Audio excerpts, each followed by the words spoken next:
When my daughter Emily was about 10 years old, I was driving one day with her and two of her friends in the car. And I decided to ask them, what do you guys want to be when you grow up? So one of her friends in the back seat said, I want to be a marine biologist. The other one said, I want to be a doctor. And so then I turned to my daughter and I said, how about you, Emily? What do you want to be when you grow up? And she looked at me and she said, you know, a mother. Well, that of course went straight to my heart. And 2 weeks ago, Emily's dream came true with the birth of Maya Isabel. There's Emily and her husband Rich and me. It was a dream come true for all of us, really. Such a beautiful new life on our planet, such a beautiful family. And of course, Emily is not only a mother, she also has a thriving career helping underserved populations around the globe. But when she said that to me that day in the car, that what she wanted to be was a mother, it sort of said to me that she was really focused on what really matters, certainly what really mattered the most to her, and that was love. It strikes me that in our lives, this question of what really matters comes up at various times, at various turning points in our lives, and it seems to be a question that's coming up a lot these days. During the pandemic, we were essentially stripped of all of our usual activities and distractions, our shopping, our socializing, travel, events, and most unfortunately, millions of people were stripped of their employment. Well, COVID-19 brought us home, literally brought us home to our families and to nature, to time. And in that sort of altered reality, many of us had sort of a heightened sense of appreciation for what matters most in life, for our loved ones, for our health, certainly for whatever financial resources we have. Certainly have overflowing appreciation and gratitude for healthcare workers and our service providers. And I would add an additional appreciation for our spiritual path, our spiritual community, and each other. So through all of this, what really matters has come to the forefront. And even though we were in isolation, starting to come out now, but have been living in isolation, even in that context, we experienced this great upwelling of love across the globe as people went out of their way to keep each other safe, to help each other out, to lift each other up. We've seen these past few months that what really matters is love, and that we matter to each other. And so now we find ourselves in a new challenging situation with massive civil unrest across our country, spurred by the cruel and senseless murder of George Floyd. It's not the only, but just the most recent horrific example of racism and racial injustice in our country. And this one has cut very deeply into our national psyche, unleashing just tremendous rage and pain and frustration.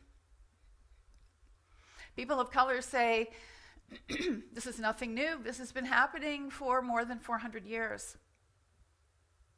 But I and many white people have a sense that this is a turning point, that we're getting a wake-up call on a whole new level. And so in this situation, we might again ask ourselves, what really matters? What's most important here for us to know and to do? Well, certainly love and compassion matter. The sanctity of human life matters. Combating racism matters. Justice matters.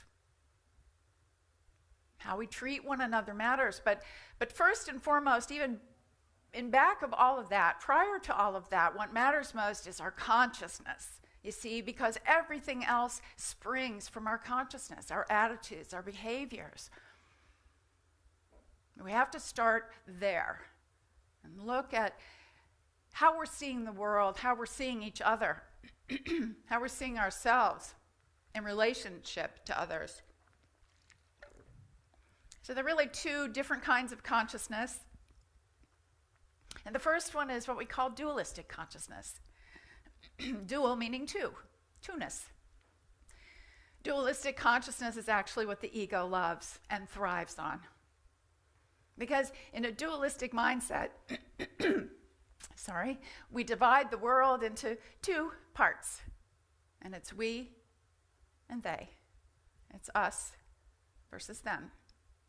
It's the good guys and the bad guys. When we live in this kind of consciousness, we are ruled by fear, driven by fear. And the ego makes its mission, above all else, to win, to conquer, to prevail.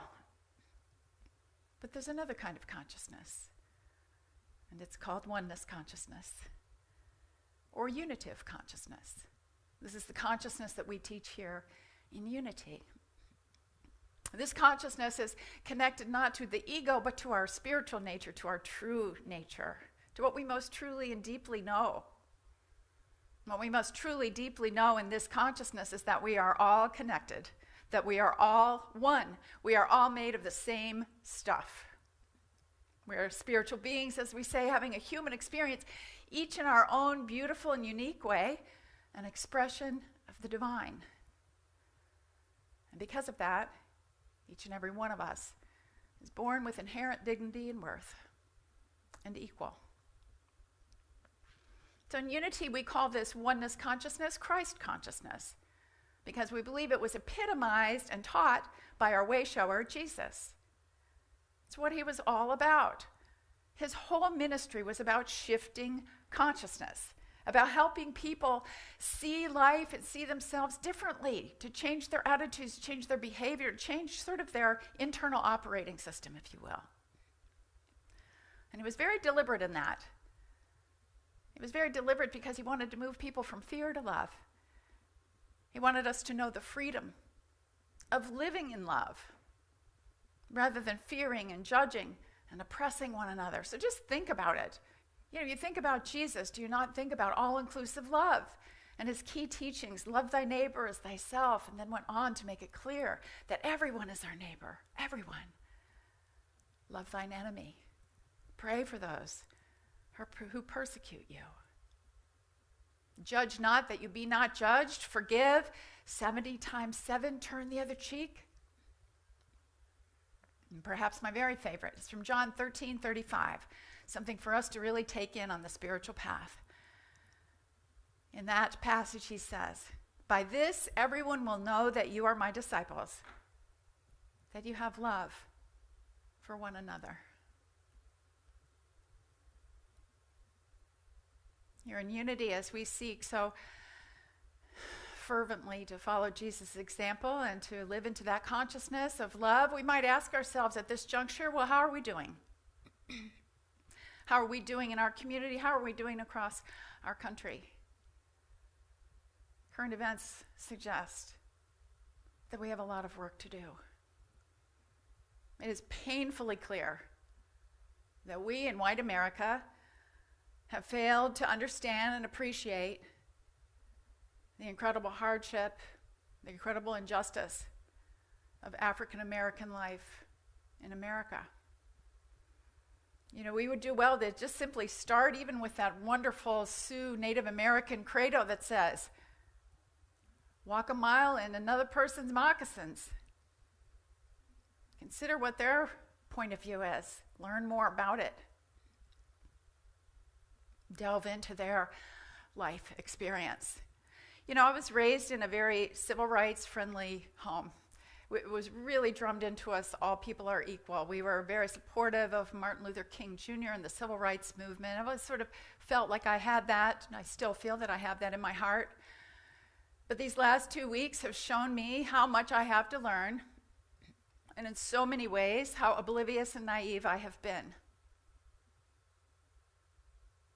I was shocked and horrified at the video of George Floyd's death.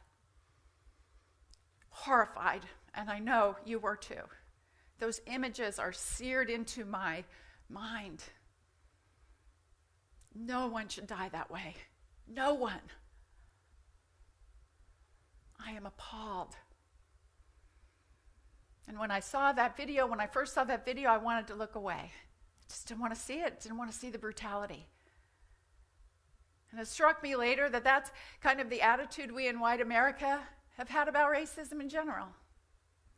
We want to look away. We want to pretend that it isn't there. You know, people of color in this country don't have that option. Racism and racial injustice are an everyday, every moment reality. And I am appalled that our black and brown brothers and sisters live with a constant threat of violence and perhaps even death in the course of living their everyday lives. Come on, America. Oh my gosh.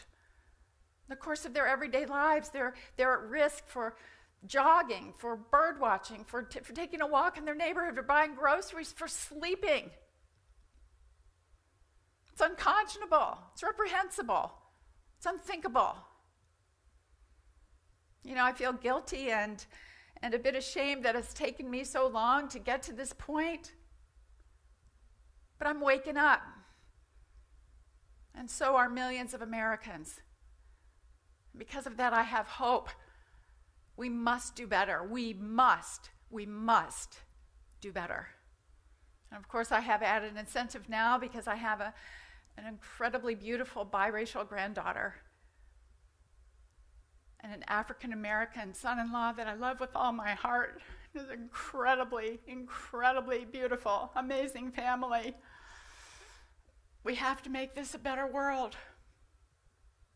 And that means those of us who are white, using our white privilege as a platform. Use our white privilege as a platform to stand up for racial justice, to combat and root out the systemic racism that is so deeply embedded in this country's history and culture. This is a spiritual responsibility and a moral imperative. I hope you feel that call as deeply as I do. There's a minister in the Centers for Spiritual Living movement. His name is Reverend David Alexander, and he said this. He said, we must come to the understanding that every time we're outraged, it's because we've been asked to accept a normal that is not natural. Racism is not natural. Injustice is not natural. Indifference to the inhumane treatment of black and brown bodies is not natural. White supremacy is not natural. For too long, humanity has been conditioned into this unnatural state called normal. Yet we've also been given the tools to change it. It's time that we rise as a human family and address these issues head on as manifestations of a misguided mindset that has been in place for hundreds of years. Consciousness created the place we find ourselves in, and consciousness with right action can change it. You see, it begins with our consciousness. The Reverend Dr. Martin Luther King Jr. knew this also, and he believed that, actually he envisioned a new consciousness arising in our country and in our world that would result in what he called the beloved community. The beloved community. A community for all people, connected by love and committed to justice, where standards of equality and human decency prevailed. And in the beloved community, hunger, homelessness, bigotry, and hatred would be overcome by the powerful spirit of brotherhood and sisterhood. Dr. King said this: injustice anywhere is a threat to justice everywhere. We are caught in an inescapable network of mutuality, tied in a single garment of destiny. Whatever affects one directly affects all indirectly. We're one. You know, when I read these words and think about where we're at in our society right now, one of my most fervent hopes is that we at Unity Renaissance will not only be a beloved community, but help foster that larger beloved community in our world, creating a place here, but even beyond here, where all people feel welcomed and accepted and included and respected and loved. You know, we do that a lot already. I love this place. I love it. I love our diversity. I love the acceptance and the inclusion, and yet we need to go deeper. There's more for us to do here in order to stand up for our black and brown brothers and sisters in the cause of racial justice. It's time to be courageous. I say this to myself as well as to all of you. It's time to step out. And one of the most courageous things we can do at the beginning is simply to face ourselves, and I know that is not easy. Face our own hidden biases, our own guilt, our own shame, our own denial. There's a wonderful YouTube video, actually Liz Myers sent this to me, and it's called Overcoming Our Biases. And in it, the speaker, her name is Verna Myers, she says, we must walk into our discomfort, into a bigger, brighter day. Be willing to walk into our discomfort, the things we wish we didn't have to think about or face, because it's time. Well, how do we do that? Certainly there are many ways for us to educate ourselves, become more aware, become more educated, and then mobilize for appropriate action.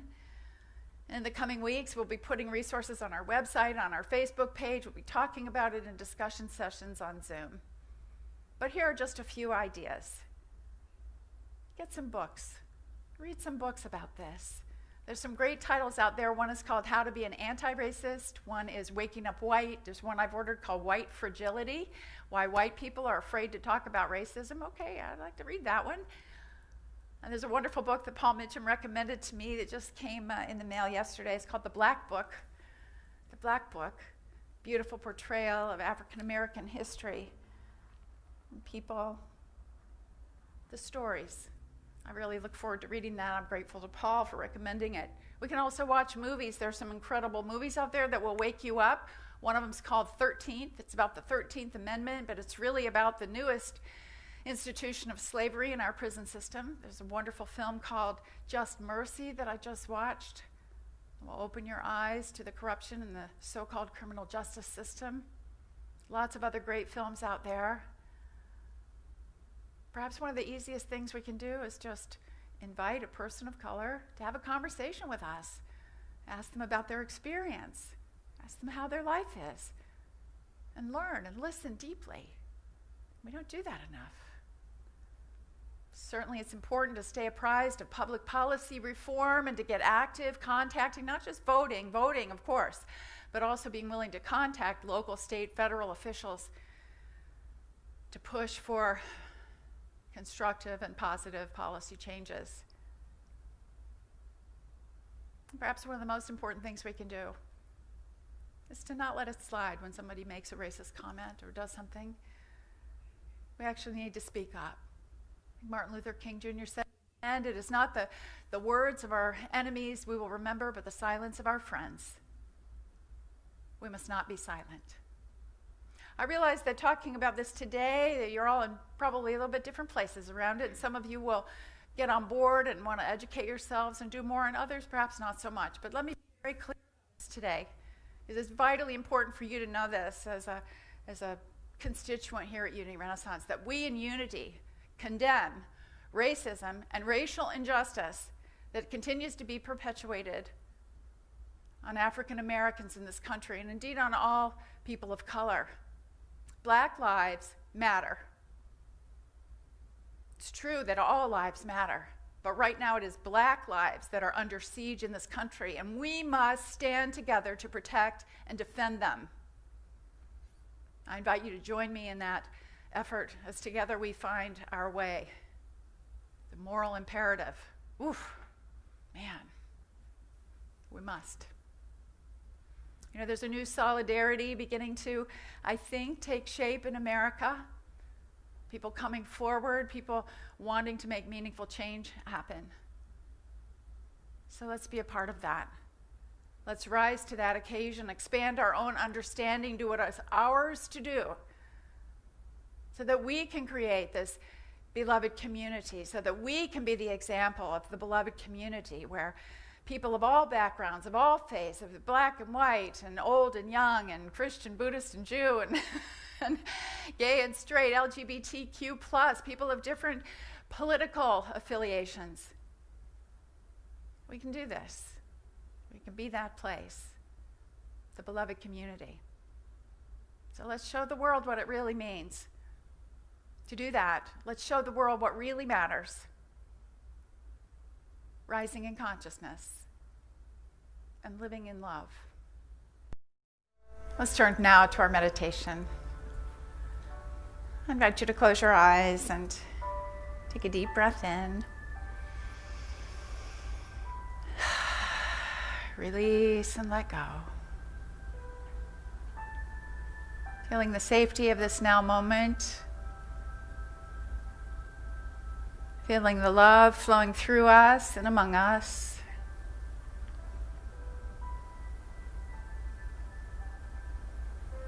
And breathe.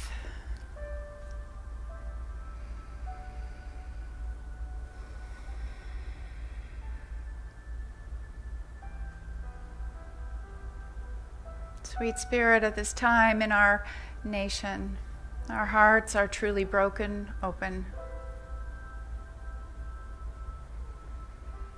We're looking for direction and guidance, reassurance and hope. And we know in our deepest knowing that all of those divine gifts are forthcoming. That there is light in the darkness, that there is a way through this into a brighter day.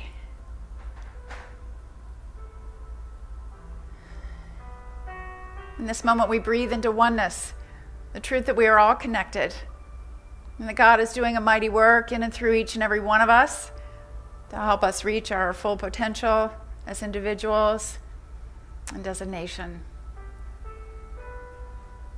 Breathing into this truth, breathing into this light, we open ourselves in this moment to what really matters most for us.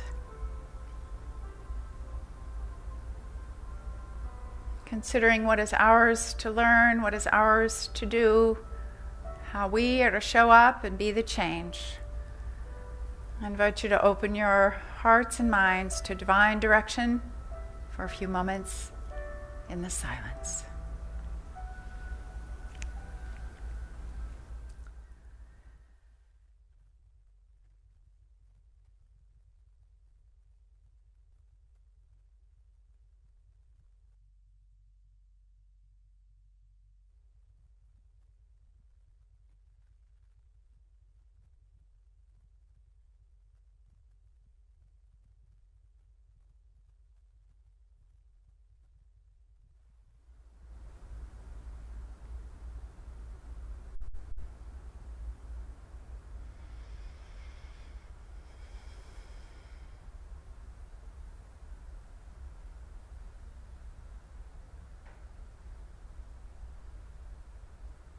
We're so grateful for this quickening of love and oneness within us. We're so grateful for divine guidance, stepping forward from this now moment into new possibilities, new opportunities to grow and learn, be an agent for change.